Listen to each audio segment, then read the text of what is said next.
If you served in the military before 2001, give me the next 13 minutes, because there is a very real chance the VA owes you money right now, money you have already earned, sitting in a benefit you were never told you qualified for.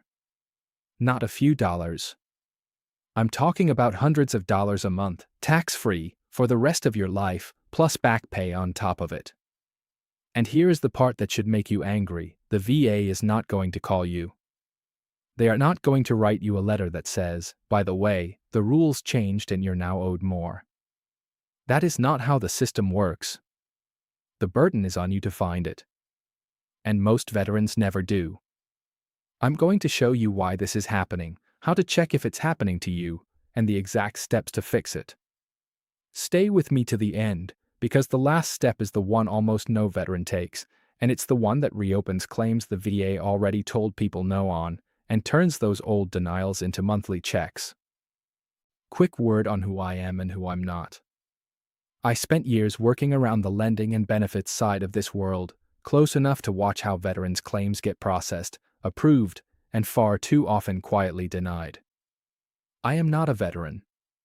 I never served, and I'd never pretend I did. I don't work for the VA, and I don't speak for them. This channel exists for one reason: the rules around veterans' benefits change constantly, and when they change, nobody sits you down and explains what it means for your specific situation. I do. If that's useful to you, subscribe and turn on the bell so the next one finds you. Let me tell you about something that stuck with me. There was a veteran, I'll call him Ray, who served in Vietnam and came home in the early 70s. For 50 years he never filed a thing. He figured his health problems were just age, just life.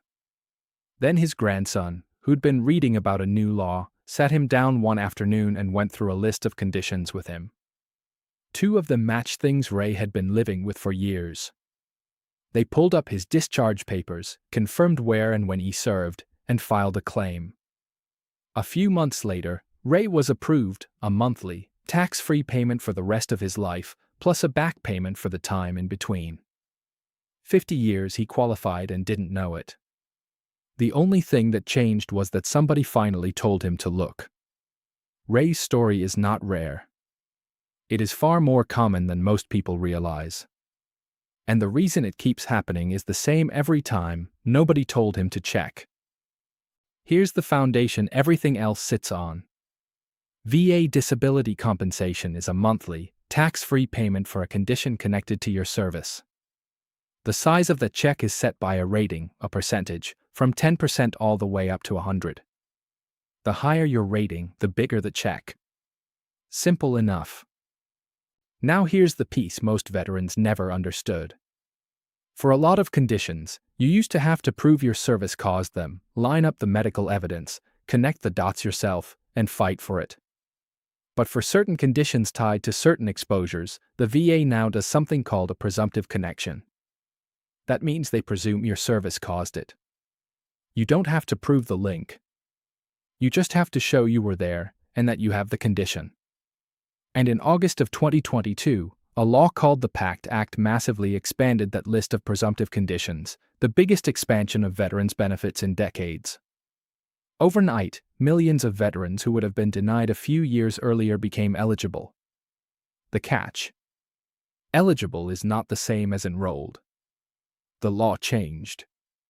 The checks don't start until you file. Put real numbers on it. The difference between a low rating and the rating you actually qualify for is not small. Moving from a 30% rating to a 70% rating can mean well over $1,000 more in your account every single month, and it's tax-free, so it hits harder than ordinary income. A 100% rating for a single veteran runs more than $3,000 a month. Now stretch that across a 20-year retirement. A veteran sitting at the wrong rating, or no rating at all, can leave 6 figures on the table over the rest of their life. Not because they did anything wrong.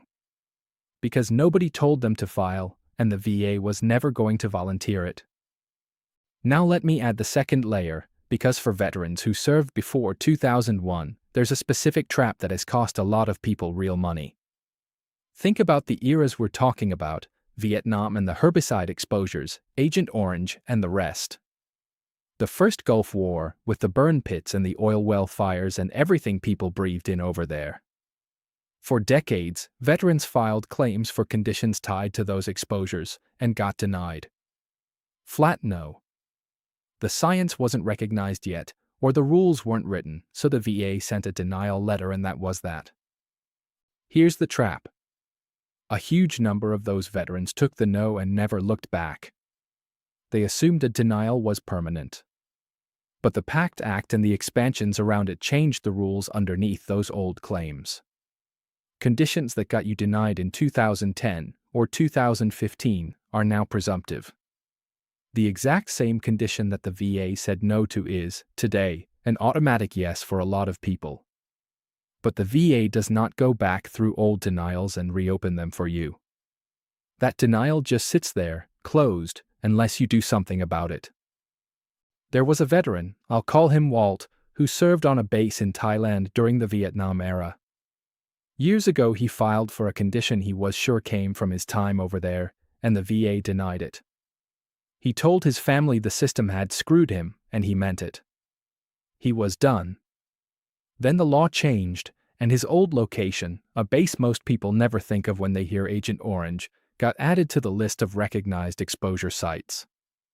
His daughter found out, and instead of starting from scratch, she reopened his old denied claim with new evidence. Same condition. Same veteran. This time, approved, with back pay. What Walt said afterward stuck with me. He said the worst part wasn't the years he went without the money. It was realizing he'd given up, when the only thing standing between him and that check was a form he didn't know existed. Now I want to be straight with you. If you were denied years ago, I'm not here to reopen an old wound for nothing.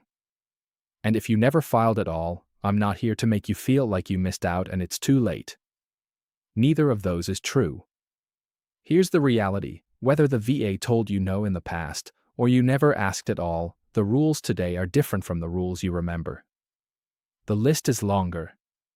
The presumptions are broader. And that means the answer you got years ago may simply be wrong now. That's the fixable part. That's the part the VA will actually act on if you bring it to them. They are not coming to you. So here's what to do. Write this down.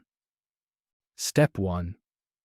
Go to va.gov/disability and look at the presumptive conditions for your era and your exposure. If you served in Vietnam, look at the Agent Orange list and know that it now includes locations a lot of people forget, like Thailand, Laos, Cambodia, Guam, and others, not just Vietnam itself. If you served in the first Gulf War, look at the burn pit and airborne hazard conditions. You're looking for one thing, a condition you actually live with that shows up on that list. Find one, and you very likely found money. Step 2. Gather your proof. You need two things, proof you were there, which is your service records and discharge paperwork, and proof of the condition, which is a current diagnosis from a doctor. You do not need to prove the exposure caused it. That's the whole point of a presumptive. The VA presumes it. Don't talk yourself out of filing because you think you can't connect the dots for these conditions. You don't have to. Step 3. This is the one almost nobody does. File the claim. If you're starting fresh, it's VA Form 2-1-5-2-6 EZ, and you can do the whole thing online at va.gov. If you were ever denied before, you do not start over, you file a supplemental claim, Form 2-0-0-9-9-5, which reopens that old denied claim with the new rules and new evidence. That one form can turn a decades-old no into a yes with back pay. You can also call the VA directly at 1-800-698-2411 or sit down with an accredited Veterans Service officer who will help you file for free. Once it's in, they review it, and if you're owed, they set your payment and calculate your back pay. One thing about timing I don't want you to miss, because it's worth real money. Your back pay is tied to a date the VA calls your effective date, basically, the day they consider your claim to have started. The longer you wait to file, the more of that back pay you can forfeit. So if you know you're going to file but you need a few weeks to gather records, do this first. Submit an intent to file, Form 2-1-0-9-6-6. It tells the VA you're coming, and it locks in today's date as your effective date while giving you up to a year to finish the paperwork. 5 minutes today can protect months of back pay. That's not a reason to panic. It's a reason to move on this now instead of next year. 2 more things worth checking while you're at it. First, secondary conditions. A condition the VA already connected to your service can cause other problems, and those count too. Sleep apnea, heart conditions, and others can sometimes be linked to a service-connected condition you already have and added to your rating. If your health has gotten more complicated over the years, that's worth a hard look.